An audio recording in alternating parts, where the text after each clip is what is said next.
So here we are. Act 5, Scene 3. This is the end of the play. This is the last scene. This scene is humongous, so I'm actually going to split this into two parts, kind of where there's a natural cutoff. This is the tragic climax to the play. This is the catastrophe where everything comes crashing down. That's not a spoiler. They told us that in the beginning. And this play is called The Tragedy of Romeo and Juliet, not the They Lived Happily Ever After of Romeo and Juliet.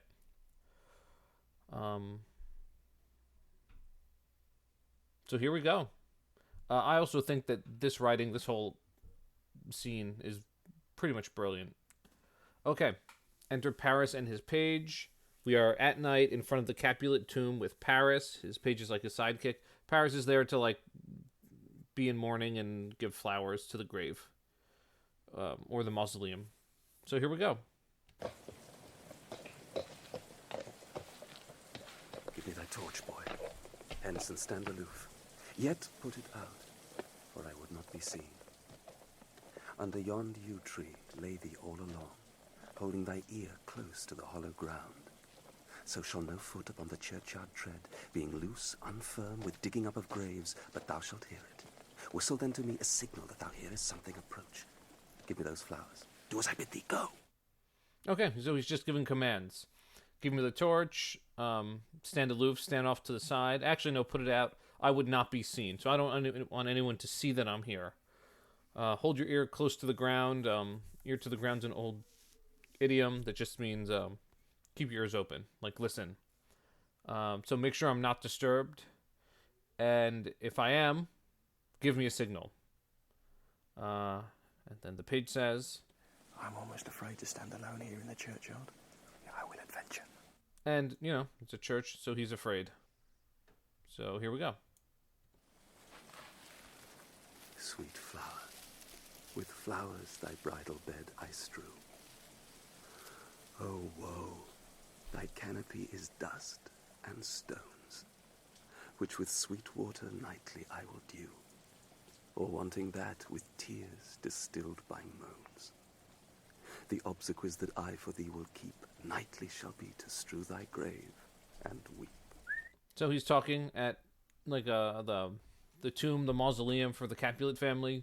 So he's not in front of Juliet's gravestone. So he's just bringing flowers. Oh, woe, thy canopy is dust and stone. So canopy is like the tree covering of a forest. Her canopy, Juliet's canopy, is dust and stones. With sweet water, nightly I will dew. I will come here and make dew. Like dew is the water that's on the grass in the mornings. Meaning I'm going to come here every night and cry. Is that an exaggeration? Maybe. He might be truthful. But he's just saying that he's sad. And he might be legitimately sad. I don't know, whatever. And we heard his page whistle. And then he says, The boy gives warning. Something doth approach. What cursed foot wanders this way tonight to cross my obsequies and true love's right? One with a torch. Muffle me night a while.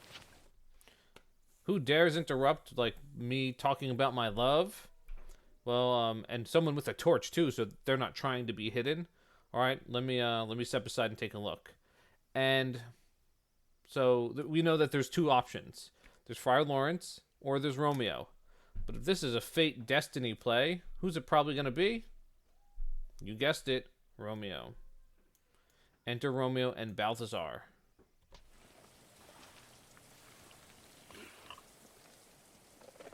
Give me that mattock and the wrenching iron. Mattock, that's like a pickaxe, like what you get in Minecraft, and a wrenching iron is a crowbar. Hold. Take this letter. Early in the morning, see thou deliver it to my lord and father. Give me the light. Here's the letter. In the morning, give it to my dad. Upon thy life I charge thee. Whate'er thou hearest or seest, stand all aloof, and do not interrupt me in my course. Whatever you hear us or see us, whatever you hear or see, stand aloof, do not come near me, and do not interrupt me in my course. Because Romeo knows he's going to commit suicide. He doesn't want Balthazar to jump in. So when he says, I charge thee, that's almost like a command, almost like a reverse oath. Yeah, don't you dare interrupt whatever you hear. Why I descend into this bed of death is partly to behold my lady's face, but chiefly to take thence from her dead finger A precious ring, a ring that I must use in dear employment. There. So, okay. Just so you know why I'm going in there, partially to see Juliet's face, that's true. And the other one to take a ring off of her finger that I need for some reason. That's probably false, but let's continue. And speak on. But if thou, jealous, dost return to pry, and what I father shall intend to do, by heaven I will tear thee joint by joint, and strew this hungry churchyard with thy limbs. The time and my intents are savage wild, more fierce and more inexorable far than empty tigers or the roaring sea. Okay. So, that's where I'm going in. But if you return, I will tear thee joint by joint. We still say that, limb from limb.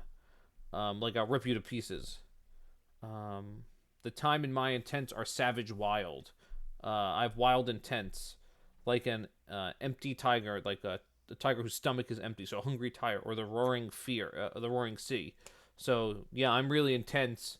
Don't push a madman. Then Balthazar says, I will be gone, sir, and not trouble you. So shalt thou show me friendship. Take thou that.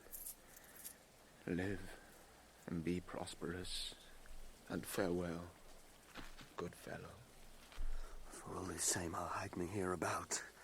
His looks I fear, and his intents I doubt. so they just leave. They part. Romeo says, live and be prosperous. That's kind of like what Spock says, live long and prosper. Live and be prosperous. You have a good life, because Romeo will no longer have a life. And Balthazar says, for all this time, I'll hide me hereabout, so I'll hide here. His looks I fear, and his intents I doubt. I'm afraid of what he looks like, and I'm afraid, I doubt what, I have doubts about what he's going to do. So he leaves, and then Romeo. And this is some of the best figurative language in the whole play. Thou detestable maw, thou womb of death, gorged with the dearest morsel of the earth. Thus I enforce thy rotten jaws to open, and in despite I'll cram thee with more food. Okay, let's do that line by line, because that's worth doing. Thou detestable maw. Maw is a stomach. Thou womb of death. You hold death. You hold dead bodies. Gorged with the dearest morsel of the earth. Gorged is full. With the dearest morsel of the earth. A morsel, if you're baking a chocolate morsel, it's like a chocolate chip. A small thing. You are full with the dearest small bit of food on the earth. Who's the dearest thing on the earth? Juliet. Thus I enforce thy rotten jaws to open. If the whole building is a stomach, what's the mouth? What are the jaws? The door, of course. And in despite, I'll cram thee with more food. Oh, you're already full, but I'm going to cram more food in there. Meaning, what is he going to do? He's going to go in there and be dead. Okay. And then, we see Paris. This is that banished haughty Montague that murdered my love's cousin, with which grief it is supposed the fair creature died, and here is come to do some villainous shame to the dead bodies. I will apprehend him. Yeah, look, here's a Montague, who, killed Juliet's cousin, which it was supposed that she died of grief. Oh, so I guess there's a reason why she died. Grief of Tybalt. Sure, whatever. Here to do some villainous shame to the dead bodies. He's come to shame the dead bodies. I don't know, maybe it's like he can do graffiti, Montague's rule, Capulets stink, or he's going to take a Sharpie and draw like a mustache on Juliet, like he's going to do something bad to the Capulets. I will apprehend them, like I'm going to do a citizen's arrest. Stop thy unhallowed toil, vile Montague. Can vengeance be pursued further than death? Condemned villain, I do apprehend thee. Obey and go with me, for thou must die. Can vengeance be pursued further than death? So he really thinks Romeo's going to do some revenge. Must indeed, and therefore came I hither, good gentle youth. Tempt not a desperate man, Fly hence and leave me. Think upon these gone. Let them affright thee. I beseech thee, youth. Put not another sin upon my head by urging me to fury. Oh, be gone. By heaven, I love thee better than myself, for I come hither armed against myself. Stay not. Be gone. Live, and hereafter say, a madman's mercy bid thee run away. So there's a ton of actually really good stuff in here. So first, Paris says, "Go with me, for thou must die." Because you remember, the prince said if he shows up again, or if we find him, he'll be dead. And then Romeo cleverly says, "I must indeed, and therefore I came hither." Yeah, I must die, and that's why I came here. And then he says a powerful line, "Tempt not a desperate man." Hey, I'm crazy. Don't mess with a crazy person. Fly, like leave, be gone. I beseech thee, I beg you, youth, young person. Put not another sin upon my head by urging me to fury. Do not make me kill again. Do not make me sin again by making me mad. Because as we've seen before, Romeo's a good fighter when he's mad. By heaven, I love thee better than myself. I love you better than I love myself. For I come hither, I come here armed against myself. Yeah, I come here to hurt myself. So I love you more than I love me. And you know what? Tell everyone a madman's mercy bid thee run away. Tell everyone he was a crazy man. No one will think you're a coward. I do defy thy conjuration, and apprehend thee for a felon here. Why, wilt thou provoke me? Then have at thee, boy! I will go call the watch.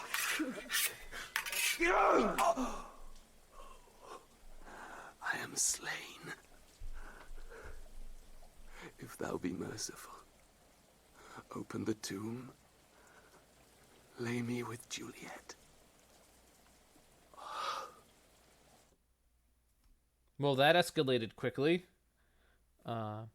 In the Shakespearean tradition, characters announce when they die, "Oh, I am slain," as he's bleeding out.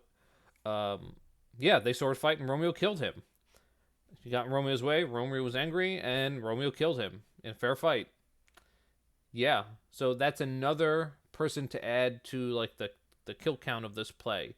Mercutio, Tybalt, Paris. All right. Now let's see how Romeo reacts. In faith, I will. Let me peruse this face. Mercutio's kinsman, noble county Paris.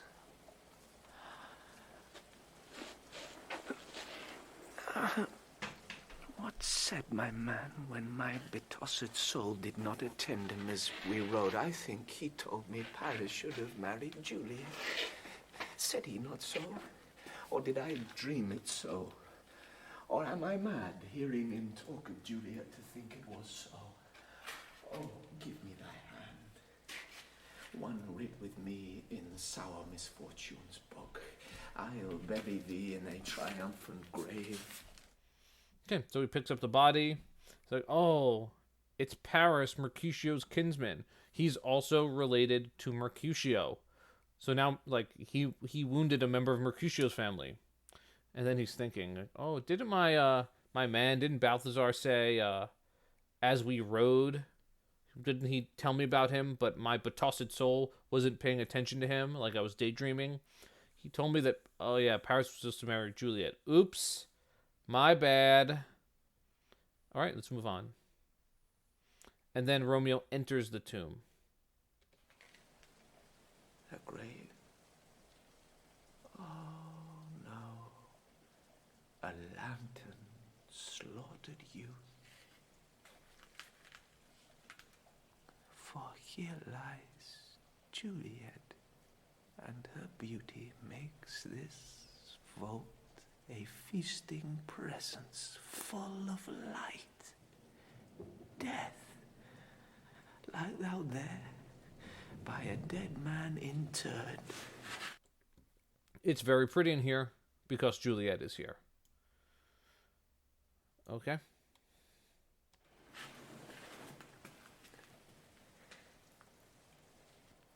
oft, when men are at the point of death, have they been merry, which their keepers call a lightning before death? Oh, how may I call this a lightning? Oh, this is strange. I'm a man that's about to be dead. But I'm merry. I'm happy. Why? Because I get to see Juliet.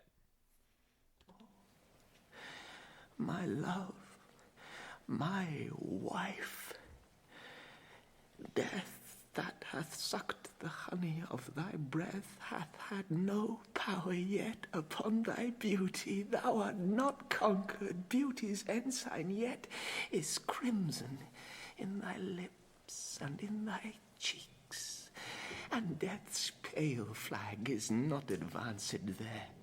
So some, of course, interesting observations. He's talking to Juliet. Death that has sucked the honey of thy breath, death which has killed you, hath had no power yet upon thy beauty. You are not conquered by death. You don't look dead. Your lips are still crimson. Crimson is red. Your cheeks are still red. Death's pale flag is not advanced there. You know when someone plants a flag and they claim land? Death has not beaten you yet. Well, that's because she's still alive. And then, of course, who else is there? He sees Tybalt. Tybalt, liest thou there in thy bloody sheet?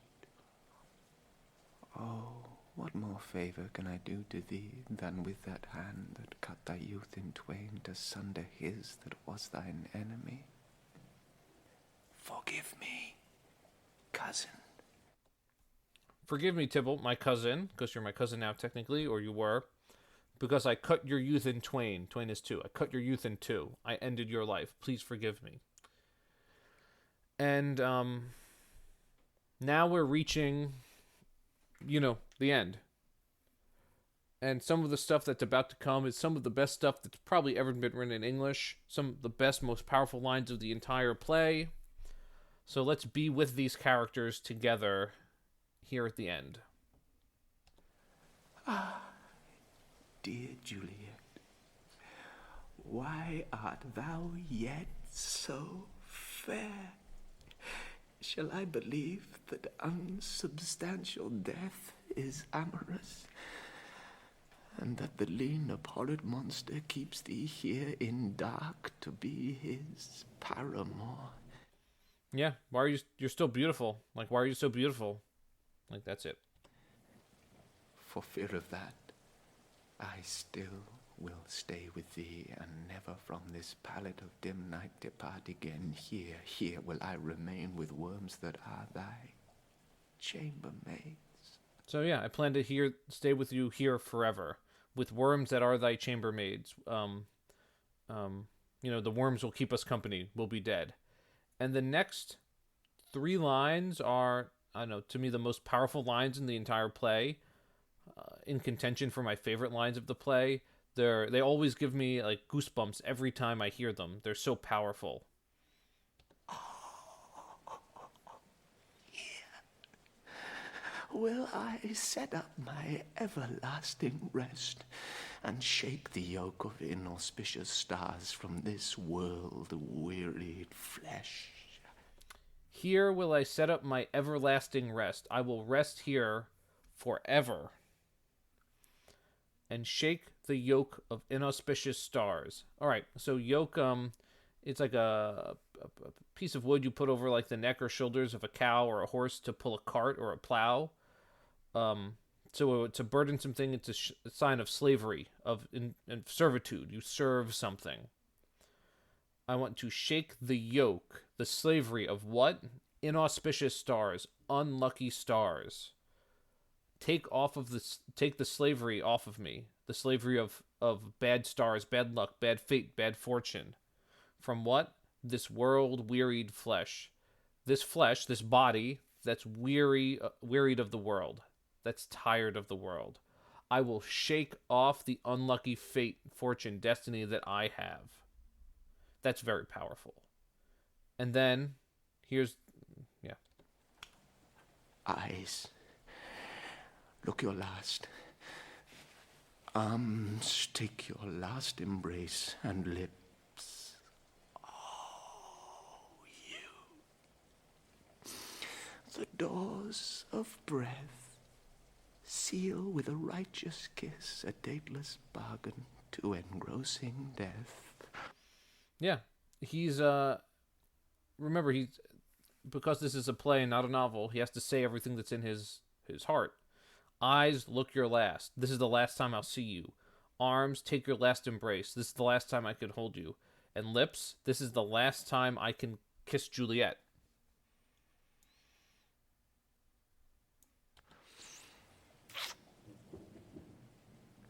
Come, bitter conduct, come, unsavory guide. Thou desperate pilot, now at once run on the dashing rocks thy sea-sick, weary bark.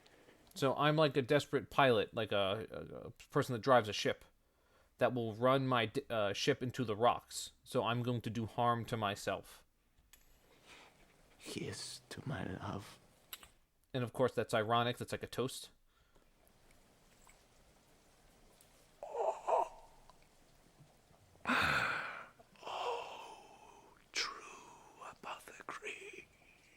Thy drugs are quick. Thus, with a kiss, I die.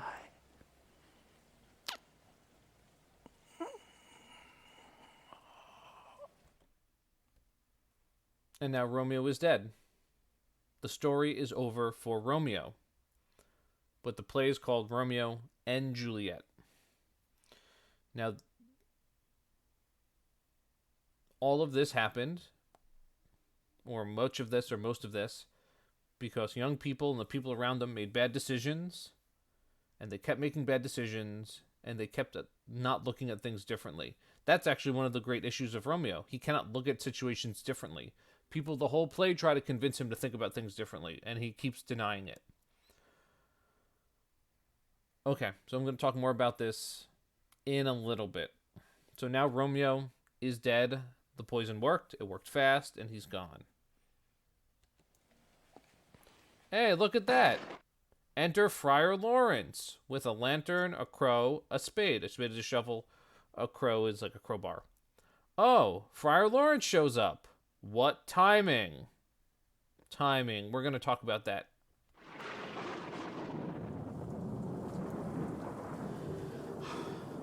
St. Francis be my speed. Oh, how oft tonight have my old feet stumbled at graves. Who's there? Here's one, a friend, and one that knows you well. Bliss be upon you. Tell me, good my friend, what torch is yond, that vainly lends his light to grubs and eyeless skulls? As I discern, it burneth in the Capel's monument. So, I've been moving fast, and he sees Balthazar. Hey, friend, who's in there? Why is the light on in there? What's going on? So holy, sir, and there's my master, one that you love. Who is it? Romeo. How long hath he been there? Full half an hour. Now, he says half an hour. That Romeo's been in there for half an hour. It could be half an hour, but time is really weird in this play. So it might just seem like half an hour to him, but it might not be half an hour at all. It could have been a minute ago. Whatever. Then Friar Lawrence says, Go with me to the vault. I dare not, sir. My master knows not, but I am gone hence, and fearfully did menace me with death if I did stay to look on his intent. no, I can't. He made me swear, and he'd swear he'd kill me if I went in. Then I'll go alone. Fear comes upon me, oh much I fear some ill unthrifty thing. All right. Well, then I'll go alone. Fear comes upon me. I'm afraid. I fear some ill and thrifty thing. Something unlucky has happened. I fear.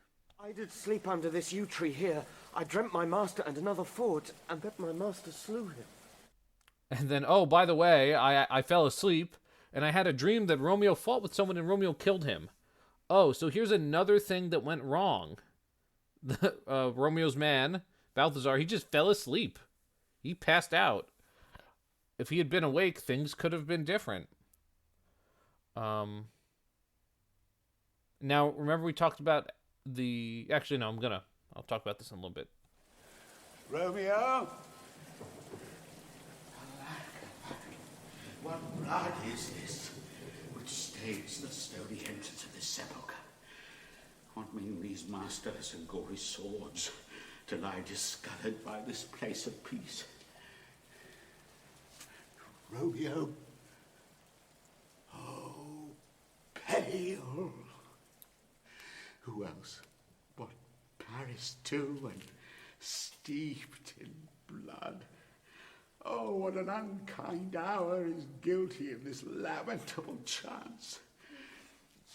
The lady stirs. Okay. So he enters, and he sees, the blood. It's Paris's blood. Oh, whose blood? These masterless and gory swords. Gory means blood. Masterless, these swords that have no masters. They're out of their sheaths. So someone was fighting. Oh, Romeo, he sees Romeo. Oh, Romeo, pale, meaning dead.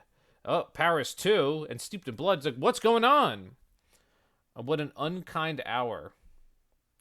And then he sees the lady stirs. Juliet is waking up. We're going to talk about this in a little bit. Oh, comfortable friar, where is my lord?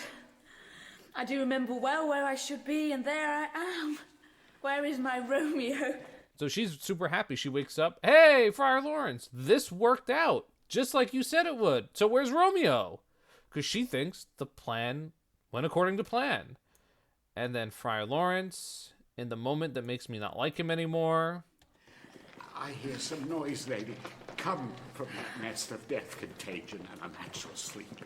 A greater power than we can contradict hath thwarted our intents. Come away. Thy husband in thy bosom there lies dead. And Paris, too. Come, I dispose of thee among a sisterhood of holy nuns. Stay not to question, for the watch is coming. Come, go, good Juliet. I dare no longer stay. Okay. So, he hears a noise. He hears people coming. It's like the town guard or the town police, the city guard. Come on, hurry up. And then he says, a greater power than we can contradict hath thwarted our intents. A greater power than we can contradict, go against, has messed up our plans. He doesn't insert the plans were really ridiculous to start out with. All of the insanely complicated stuff that had to happen right in the right order at the right time, that was very, very easy to mess up. Like that really complicated demonstration with thousands of dominoes. If you just remove one domino, the whole thing doesn't work. He's saying, well, it's not my fault. Come away. And then he just says it all. Thy husband in thy bosom there lies dead. Oh, by the way, Romeo's dead. He's right next to you. And Paris too. He's dead too. Right over there. Come, I'll dispose of thee among a sisterhood of holy nuns. Come with me. I will dispose of thee like you're trash, like you're garbage. I'll get rid of you. How? You can become a nun. He's not saying that, well, we can start over and you can be a Capulet. No, you could be a nun. So I don't have to be guilty. No one can catch what I did. Stay not to question. The watch is coming. And then he leaves. He starts to leave. He doesn't even wait for her. He doesn't even stop her. Come, go, good Juliet. I dare no longer stay. Oh, I don't want to get caught, so I'm going to leave. Excuse me? Excuse me?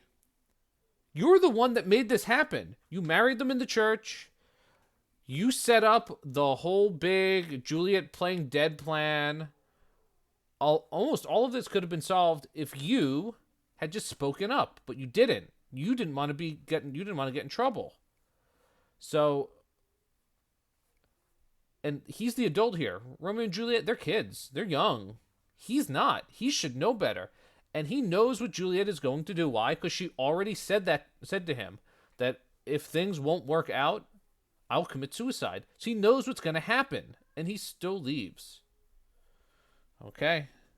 Now Juliet all alone. Get thee hence, for I will not away. What's here? A gap closed in my true love's hand. Poison, I see, hath been his timeless end. O child, drunk all and left no friendly drop to help me after. I will kiss thy lips. Haply some poison yet doth hang on them to make me die with a restorative.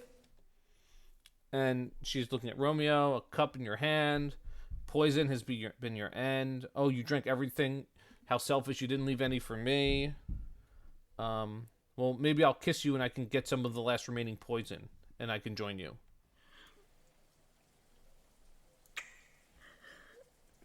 lips are warm. And that's one of the most terrible moments in all of Shakespeare. Thy lips are warm. Your lips are warm. She recognizes he just died. They almost made the plan work. So let's talk about the theme, time and timing. So in the end, for this play, the whole tragedy boils down to 5 minutes. If the ordering of events in these 5 minutes happened differently, things would have been okay. If Friar arrived before Romeo, things would have been okay. If Balthazar got to Romeo a little bit, like half an hour later, things would have been okay. If Romeo had to tie his shoes, Romeo would have been okay. If Paris was a better fighter and stopped Romeo for 5 more minutes, everything would have been okay. There's a movie version, the Leonardo DiCaprio version, where this whole part with the friar is taken out, and as Romeo drinks the poison, he makes eye contact with Juliet. So what that does is it ups the tragedy because it brings everything down to like 3 seconds. If these 3 seconds were different, everything could have been different. But no, in a way, it's like fate, chance, and destiny conspired against them to make things not work out. All right, let's see how this finalizes. Lead boy, this way! Yea, noise, and I'll be brief. Oh, happy dagger, this is thy sheath. Ah! There rust, and let me die. Ah!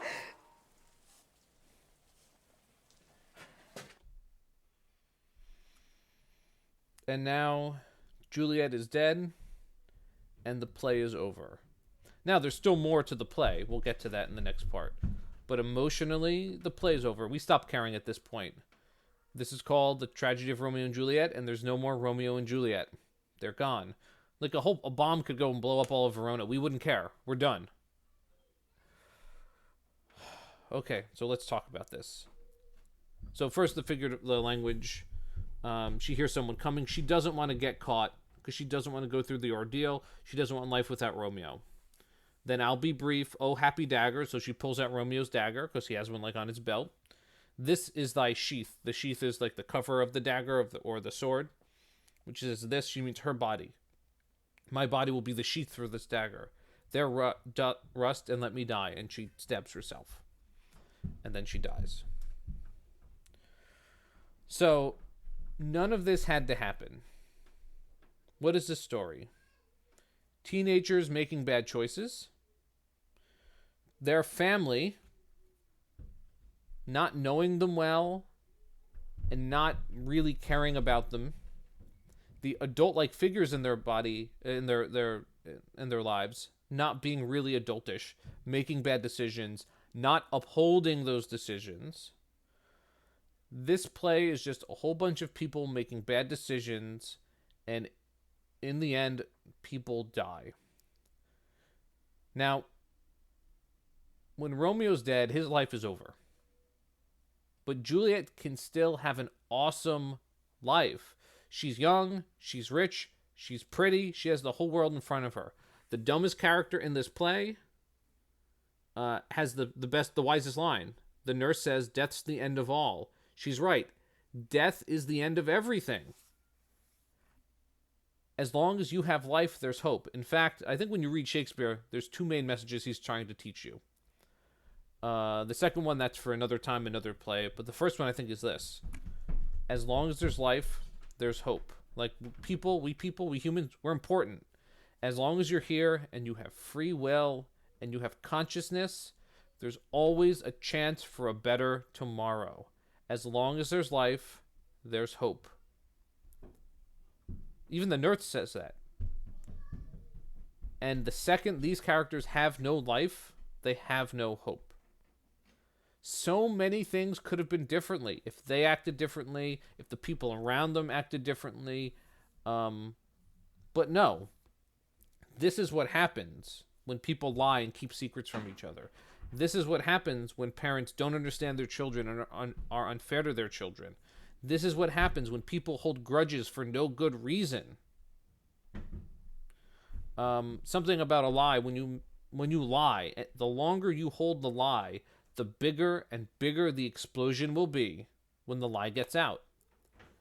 Any one of these characters could have said way earlier in the play, "Hey, I married Romeo," or "Hey, I married Juliet," and it would have diffused all the tension. Imagine if when Tybalt was going to fight Romeo, he's like, "By the way, I just married your cousin. Go talk to Friar Lawrence." Tybalt probably wouldn't have fought him. Things would have been differently if all along the way people just said the truth. But no one wanted to, like, quote unquote, get in trouble. And look what happened. This is what happens when people lie and make dumb decisions. And they let other people make dumb decisions, and they're not responsible for their own actions. And in the end, Romeo and Juliet are responsible for committing suicide. But they're wrong. Shakespeare doesn't back them up. He doesn't say this is great. He says this is terrible. They had the wrong mindset. And this is what happened. So why do we read this? Part of it, the reason why we read this or read literature, is you get wisdom through the characters. You don't have to suffer like these characters did, because you already did through the characters. You already learned about the dangers of keeping lies, the dangers of holding grudges, the dangers of acting too fast and being too much in the moment. Why? Because you already did that through the characters and you saw what happened.